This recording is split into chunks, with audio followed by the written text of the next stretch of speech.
Section 24 of CGST act. Radhe Radhe दोस्तों, नमस्ते। आज हम एक बहुत ही ज़रूरी विषय पर बात करेंगे, जीएसटी रजिस्ट्रेशन। क्या आपको पता है कि आपका टर्नओवर 20 लाख या 40 लाख से कम होते हुए भी आपको रजिस्ट्रेशन लेना पड़ सकता है? सुनने में अजीब लगता है, लेकिन यह सच है।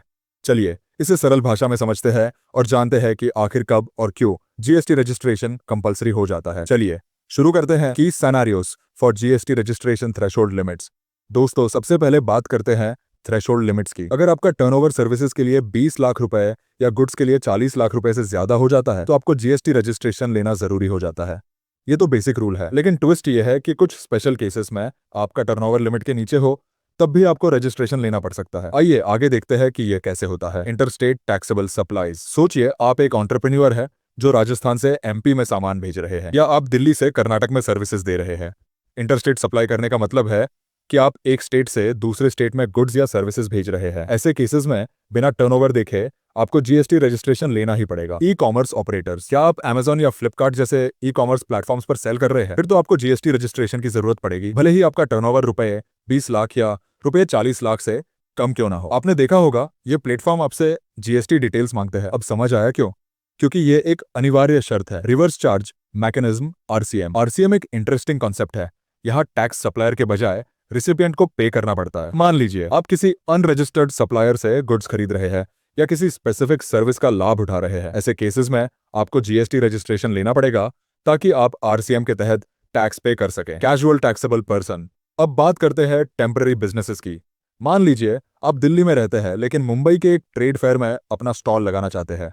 क्या करना होगा? आपको कैजुअल टैक्सेबल पर्सन के तौर पर जीएसटी रजिस्ट्रेशन लेना पड़ेगा। देखा दोस्तों, ये छोटी छोटी चीजें कितनी जरूरी हो सकती है। Non resident taxable person. अगर आप एक फॉरेन एंटिटी है और भारत में गुड्स या सर्विसेज सप्लाई करना चाहते हैं तो जीएसटी रजिस्ट्रेशन कंपलसरी है। फॉर एग्जांपल, एक यूएसए बेस्ड कंपनी जो भारत में कंसल्टिंग सर्विसेज दे रही है उसे बिना टर्नओवर लिमिट देखे रजिस्ट्रेशन लेना होगा। TDS, TCS obligations. अब बात करते हैं टीडीएस और टीसीएस की। अगर आप जीएसटी के तहत टीडीएस या टीसीएस डिडक्ट करते हैं तो आपको अलग से रजिस्ट्रेशन लेना होगा। यह रूल सरकारी डिपार्टमेंट्स और पीएसयू जैसे ऑर्गेनाइजेशन पर भी लागू होता है, तो ध्यान रखें यह एक अनिवार्य कदम है।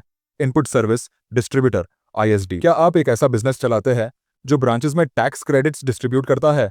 फिर आपको आईएसडी रजिस्ट्रेशन लेना होगा। उदाहरण के लिए आपका हेड ऑफिस सर्विसेज प्रोक्योर करता है और ब्रांचेस में क्रेडिट डिस्ट्रीब्यूट करता है। इसे सिंप्लीफाई करने के लिए जीएसटी रजिस्ट्रेशन जरूरी है। सीक्यूएस, ट्रांसफर्स और मर्जर्स। सोचिए आपका बिजनेस ट्रांसफर हो रहा है, ऐसे में सीक्यूएस को उस ट्रांसफर डेट से जीएसटी रजिस्ट्रेशन लेना पड़ेगा। अगर मर्जर या डिमर्जर के जरिए बिजनेस ट्रांसफर होता है तो नई एंटिटी को भी रजिस्ट्रेशन लेना अनिवार्य है। Special exemption services interstate supply. अगर आपका टर्नओवर 20 लाख रुपए से कम है और आप इंटरस्टेट सर्विसेज सप्लाई करते हैं तो आपको रजिस्ट्रेशन मैंडेटरी नहीं है। ये एक राहत की बात है। E commerce services. E commerce platforms पर सर्विसेज देने वाले जिनका टर्नओवर रुपए 20 लाख से कम है उन्हें एक्सेम्प्ट किया गया है। यह भी एक बड़ी राहत है। Good supply exemptions limited. E commerce platforms के थ्रू गुड सप्लाई करने वालों को इंटरस्टेट सप्लाई लिमिटेशंस के कारण रेयरली एग्जेम्पशंस मिलती है, तो इस पर ध्यान दें। Conclusion frame. दोस्तों, इन कंडीशंस को समझना बहुत जरूरी है ताकि आप जीएसटी रेगुलेशंस का पालन कर सकें। अपने बिजनेस की जीएसटी लायबिलिटी आज ही चेक करें और कंप्लायंस में हमेशा अपडेटेड रहें। अगर यह जानकारी आपको मददगार लगी तो इसे जरूर शेयर करें। Thank you for watching and stay